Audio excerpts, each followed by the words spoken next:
যখনই আমি বলি যে মহিলারা যদি 4টা কাজ করে তো জান্নাতে সরাসরি চলে যাবে, জান্নাতের সব দরজা খোলা। 1, 5 ওয়াক্ত সালাত, 2, রমজান মাসের রোজা সেম, 3, স্বামীকে মেনে চলা, তিতে লাগলেও মিঠা লাগলেও, 4, জেনায় লিপ্ত না হওয়া, তাহলে জান্নাতের সব দরজা খোলা। তখন কিছু কিছু দিনী বোনেরা বলে, আব্দুর রাজ্জাক সাহেব আপনি তো এই কথা বলেন, প্রায় দিনই বলেন, আপনার এই কথা আমাদের মুখস্থ আছে যে স্বামীকে মেনে চলতে হবে তিতে লাগলেও মিঠা লাগলেও, কিন্তু তার মুখের ভাষা যে খুবই খারাপ, তাকে যে মেনে নিতেই পারি না। হ্যাঁ, আপনি আমার দিনী বোন, আপনার সাথে আমি একমত, কিন্তু আমারও কিছু করার নেই। আল্লাহ নবী এইভাবে বলতে লাগলেন। একদিন বুখারী মুসলিমের হাদিস, আল্লাহ নবী ঈদের মাঠে গেলেন। ঈদের মাঠে গিয়ে পুরুষের সামনে কথা বললেন, তারপর মহিলাদের সামনে আসলেন, এসে বলছেন,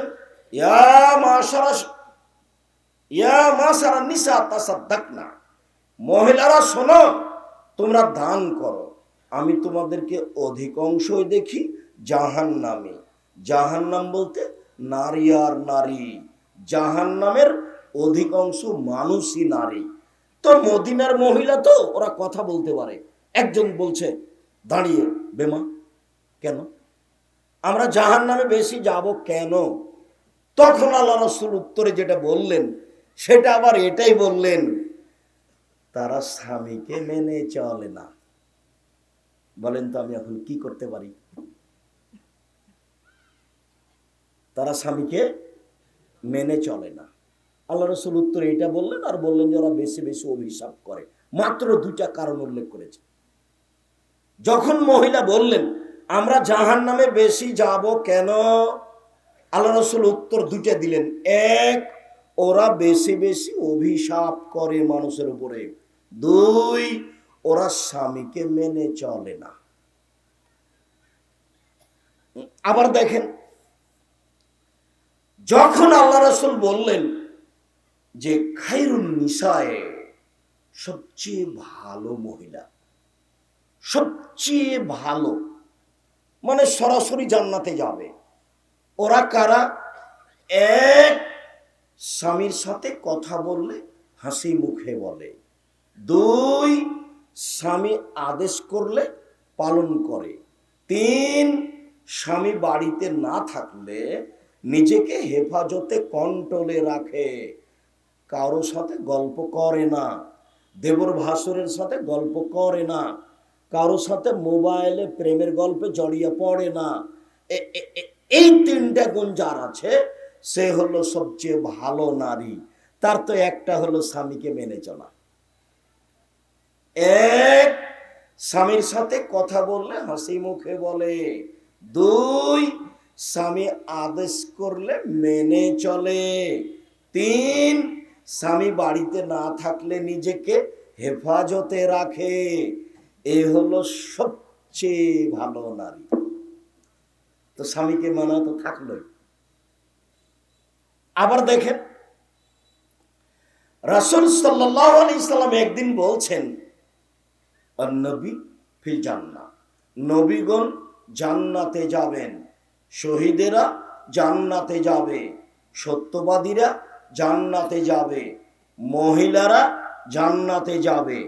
এই কথা বলে থামলেন না, মহিলাদের ব্যাপারে বলতে লাগলেন, হ্যাঁ ওই সব মহিলা জান্নাতে যাবে যারা স্বামী কোনো সময় রাগ করলে হাত ধরে বলে, যতক্ষণ পর্যন্ত আপনি খুশি না হবেন ততক্ষণ পর্যন্ত আমি কোনো কিছুই খাবো না। এ হলো জান্নাতি নারী। তো শেষ বাক্যটা কি আসলো? স্বামীকে মেনে চলা। আমি কি করতে পারি? আমি আপনার সাথে আছি, আমি আপনার দিনী ভাই, আপনি আমার দিনী বোন, আপনাকে আমি অনেক ভালোবাসি, আপনি পরকাল লাভ করেন, কিন্তু আপনার স্বামীর মুখ খারাপ, তিতা লাগলেও মিঠা লাগলেও এই স্বামীকে মেনে চলতে হবে, অন্যথায় খোলা তালাক দিয়ে সরে দাঁড়াতে হবে। মাস মাস কথা বলবেন না, সপ্তাহ সপ্তাহ কথা বলবেন না, মন ভারী করে থাকবেন। আর মেয়েকে বলবেন তোর বাপকে পানি দিয়ে আয়, বৌমাকে বলবেন তোমার শ্বশুরকে খাবার দিয়ে এসো। আর কেউ যদি না থাকে, স্বামী যদি এক গ্লাস পানি চাই, সামনে নিয়ে এসে খস করে ওরে দিয়ে চলে যাবে। এটা কি হবে? এটা হবে না। আপনাকে স্বামীকে মেনেই চলতে হবে। আপনি আমার দিনী বোন, দেখেন কথাগুলি কিন্তু আমার নয়, কথাগুলি সব মোহাম্মদ সাল্লাল্লাহু আলাইহি সাল্লাম। স্বামীকে মেনে চললে আপনি শান্তি পাবেন। আমি আপনাকে দু একটা পরামর্শ দিই। দুইটা কাজ করবেন জীবনে। এক, কোনো সময় অভিমান করবেন না। অভিমান কি জিনিস শোনো, এই রোজাতে তুমি আমাকে একটা শাড়ি কিনে দিও, এটার নাম হলো অভিমান। শোনো, রোজা শেষ হলে আমাকে একটু আমার বাপের বাড়ি যেতে দিও, এর নাম হলো অভিমান। অভিমান যদি দু একটা পূর্ণ না হয়, তখন শয়তান আপনাকে বলবে, দেখলি তোর স্বামী তোর কথা মানে না, দেখলি তোর স্বামী তোর কথা মানে না। তখন আপনি এক পর্যায়ে বলবেন, হ্যাঁ তুমি তো আমার কোনো কথাই মানো না। এই শয়তান বলতে পাবে এগুলো কথা, আপনাকে বেকায়দায় ফেলতে পাবে, যার জন্য আপনি কোনো সময় অভিমান করবেন না। যাহাই বলিবেন তাহাই করিব, আপনার পায়ের নিচে থেকে নিজেকে বিলিয়ে দিতে চাই, আমার কোনো প্রকার আপত্তি থাকিবে না। কাপড় মোটা হলেও কিছু বলিব না, কাপড় চিকন হলেও কিছু বলিব না। আপনি যাহাতে খুশি আমিও তাহাতেই খুশি, আমার পক্ষ থেকে কোনো প্রকার আপত্তি অভিমান থাকিবে না। তখন দেখবেন সংসার কি হচ্ছে, সুন্দর হচ্ছে। শয়তানের কোনো কাজ পায় না, শয়তানের কোনো কাজ পায় না। আর একটা, প্রতিবাদ করবেন না। হ্যাঁ তুমি আমার মাকে গালি দিলে কেন, হ্যাঁ তুমি তুমি এটা করলে কেন, এর নাম প্রতিবাদ। প্রতিবাদ করলেই শয়তান সুযোগ পাবে। দেখ, এই যে তোকে মানলো না, এই যে তোর মাকে গালি দিল, এই যে তোর বোনকে গালি দিল, এই যে এই কথা বললো, শয়তান আপনাকে খালি খেপিয়ে তুলবে। আর আপনি যখন প্রতিবাদ করবেন তখন ওয়ে খেপে যাবে, ওয়ে খেপে গিয়ে বলবে, এই বাড়াবাড়ি করিস না, তোকে তালাক দিয়ে দেবো, তো তুই দে, তুই তালাক দে, তো যা, 1 2 3 যা, চল যা, 3 তালাক হয়ে গেছে। এখন এখন বলছে যে হুজুর বলছে যে 1 রাতের জন্য বিবাহ দিতে হবে না। তো এখন বাঁচার পথ বলে আব্দুর রাজ্জাক স্যার যাও, তো বলছে মিথ্যে কথা বলে। নাউজুবিল্লাহ, আমি জীবনে কোনো মিথ্যে কথা বলিনি। আল্লাহ নবী 3 তালাকে 1 তালাকই বলেছেন। আমি বলছি আপনার সংসার বহাল আছে, বউ আপনি নিয়ে চলতে পারেন। 90 দিনের মধ্যে বউ ফেরত নিলে কোনো সমস্যা নেই। 90 দিন পার হয়ে গেলে আবার বিবাহ পড়াতে হবে। অন্যের সাথে আব্দুর রাজ্জাক সাহেব, না না না না না, আপনার সাথে। তো শয়তানকে সুযোগ দিয়েন না। আপনি আমার দিনী বোন, আপনার সাথে আবার কথার ফাঁকে ফিরে গেলাম, মুখ খুলবেন না। এসেছেন একটা দিনী বৈঠক, একবারে চুপচাপ থাকবেন। আর একজন গায়ের উপর দিয়ে চলে গেলে আপনি মুখ খুলবেন না। সম্মানিত দিনী বোন, 4টা কাজ করলে জান্নাতের সব দরজা খোলা। 1, 5 ওয়াক্ত সালাত যে কোনো মূল্যে। 2, রমজানের রোজা যেটা আসছে। 3, স্বামীকে মেনে চলা, তিতা লাগলেও মিঠা লাগলেও। যেহেতু আপনি এর সাথে চলতে চাচ্ছেন, তো আপনি ওর তিতা মিঠা হিসাব না করে মেনে চলেন। 4, জেনায় লিপ্ত হয়েন না। হয়ে গেলে তোবা করেন, আল্লাহ মাফ করে দিবেন। জান্নাতের সব দরজা খোলা, যেটা দিয়ে ইচ্ছে যেতে পারবেন। সম্মানিত দিনী বোন, আপনার সাথে আমার একটা আফসোস, দুঃখজনক কথা আছে। সেটা হলো এই, আল্লাহর নবী আফসোস করে বলেছেন, পৃথিবীর মানুষ শুনে রেখো, আমার উম্মত ইহুদি খ্রিস্টানদের সাথে মিশে যাবে চাল চলনে, পোশাক আশাকে, কৃষ্টি কালচারে। ডান হাতের বিঘত যেমন বাম হাতের সমান, এটা যেমন সমান সমান, আমার উম্মত ইহুদি খ্রিস্টানদের সাথে মিশে যাবে তেমন সমান সমান। আবার বলছেন, পৃথিবীর মানুষ শুনে রেখো, ডান পায়ের জুতা যেমন বাম পায়ের সমান, বাম পায়ের জুতা যেমন ডান পায়ের সমান, এই দুটা যেমন সমান সমান, আমার উম্মত চাল চলনে, পোশাক আশাকে, কৃষ্টি কালচারে তাদের সাথে মিলে যাবে তেমন সমান সমান। এইবার ভাষাগত নিচে নামতে লাগলেন কঠিন ভাবে, বলতে বলতে বলছেন, পৃথিবীর মানুষ শুনে রেখো, ইহুদি খ্রিস্টান যদি মায়ের সাথে জেনা করে থাকে, তো আমার উম্মত তাদের সাথে মিল দিতে গিয়ে মায়ের সাথে জেনা করবে।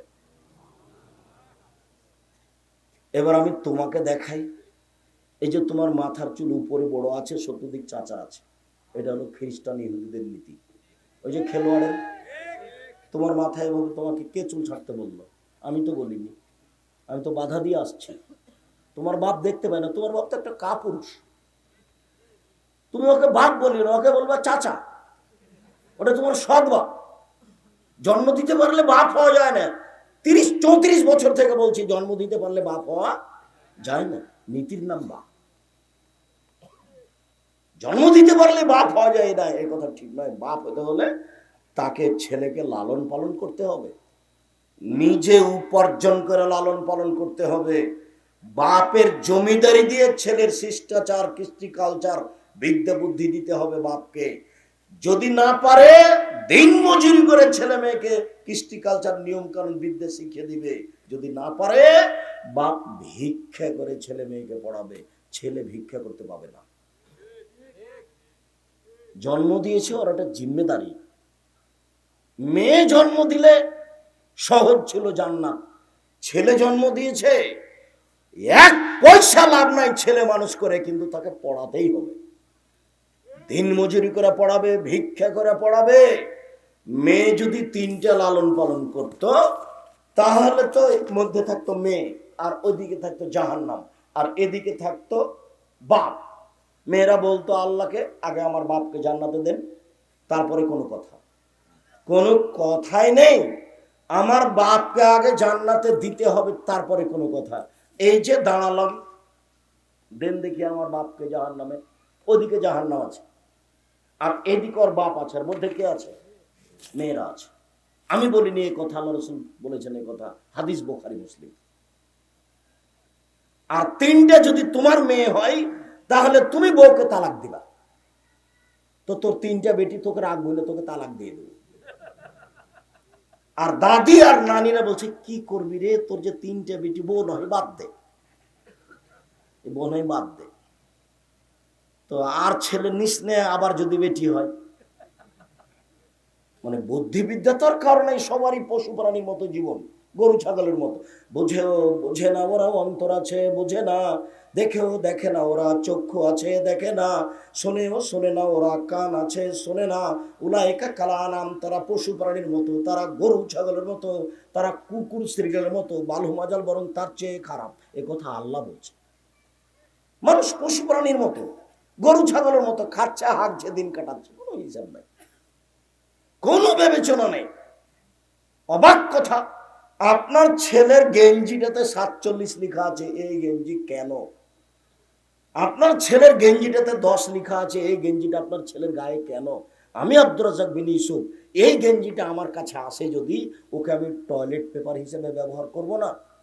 ওকে যদি পায়, তো আগে থুথু দিব গেঞ্জিটাতে, থু দিয়ে পা দিয়ে ড্রেনে ফেলে দেবো নিচে, ওকে আমি হাতও দেবো না। সেটা আপনার ছেলের গায়ে। আপনি বাপ, এ কথা কে বলেছে? আপনি একজন কাপুরুষ, আপনার বিবাহ করা ঠিক হয়নি। আল্লাহ রাসূল বলছেন, বিবাহ করলে 3টে জিনিস লাগে। ক্ষমতা, ক্ষমতা মানে মোহর, ক্ষমতা মানে কন্ট্রোল, ক্ষমতা, ক্ষমতা মানে শারীরিক ক্ষমতা। 3টে জিনিস লাগে বউ পালন করলে। 1 টাকা, 2 শারীরিক ক্ষমতা, 3 কন্ট্রোল ক্ষমতা। 3টে জিনিস দিয়ে বউ লালন পালন করতে হয়। চোখ যেভাবে ঘুরে বউ সেভাবে চলে, তার নাম ক্ষমতা। চোখ যেভাবে ঘুরে বউ সেভাবে চলে, তার নাম ক্ষমতা। বউ লালন পালন করার জন্য 3টে জিনিস লাগে। 1 টাকা, 2 শারীরিক ক্ষমতা, 3 কন্ট্রোল ক্ষমতা। সবটির সমন্বয়ে ক্ষমতা যদি না থাকে, তো আল্লাহ রাসূল বলছেন, তুমি রোজা থাকো, তুমি রোজা থাকো, তুমি রোজা থেকে থেকে যৌবন ধ্বংস করে দাও, তুমি বিবাহ করিও না। হাদিস বুখারী মুসলিম। আমি জবাব দিব? আমি কেন জবাব দিব? আপনার মেয়ে এখন এখানে বসে আছে, ওই একটা পায়জামা পরে আছে, স্কিন পায়জামা। যে পায়জামা পরলে শরীরের অঙ্গ প্রত্যঙ্গ তো বোঝা যায়, লজ্জা স্থানও বোঝা যায়। জবাব আমি দিব? আপনি দিন। কেন পায়জামা পরে আছে? আমার প্রতিষ্ঠানে যদি আপনার মেয়ে পড়তো আর এই পায়জামা যদি পরে ঢুকতো, তাহলে তাকে ঘরে পাঠিয়ে প্রধান শিক্ষিকা পায়জামা পরিবর্তন করে তার সামনে আগুন জ্বালিয়ে দিয়ে দেখাতো তাকে। আপনার মেয়ে পরে আছে স্কিন পায়জামা এখন, আর আরেকটা পায়জামা পরে আপনার মেয়ে মাঝে মধ্যে, যেটাতে আর একজন মানুষ ঢুকবে, ওটা পরে যখন রিক্সায় উঠে তখন হাঁটু পর্যন্ত দেখা যায়। তো তাহলে কি বাপ বেটি পশু প্রাণী? বুঝেও বুঝে না ওরা, অন্তর আছে বুঝে না, দেখেও দেখে না ওরা, চক্ষু আছে দেখে না, দেখা দরকার, শোনেও শোনে না ওরা, কান আছে শোনে না, শোনা দরকার। উলায়েকা কালানাম, তারা পশু প্রাণীর মতো, তারা গরু ছাগলের মতো, তারা কুকুর শ্রীগালের মতো, বালহম বাজাল তার চেয়ে খারাপ। আমি এ কথা বলিনি, এ কথা আল্লাহ তাআলা বলছে। এই ছেলে, এই মেয়ে শোনো, তোমার নখটা বড়, তোমার নখে নেইল পালিশ আছে। ইহুদি খ্রিস্টানদের পতিতালয়ের মেয়েদের বৈশিষ্ট্য হচ্ছে নখে নেইল পালিশ দেওয়া, নখ বড় রাখা। আমার নবী আফসোস করে বলে গেলেন, পৃথিবীর মানুষ শুনে রেখো, আমার উম্মত ইহুদি খ্রিস্টানদের সাথে মিশে যাবে, পোশাক আশাকে, কৃষ্টি কালচারে এমন ভাবে মিশে যাবে, ওরা যদি মায়ের সাথে জেনা করে থাকে তো এরাও করবে। বলো দেখি তুমি কোন দুঃখে ভাবে চুল ছেটেছ? বলো দেখি তোমার বোনের নখটা কেন বড়?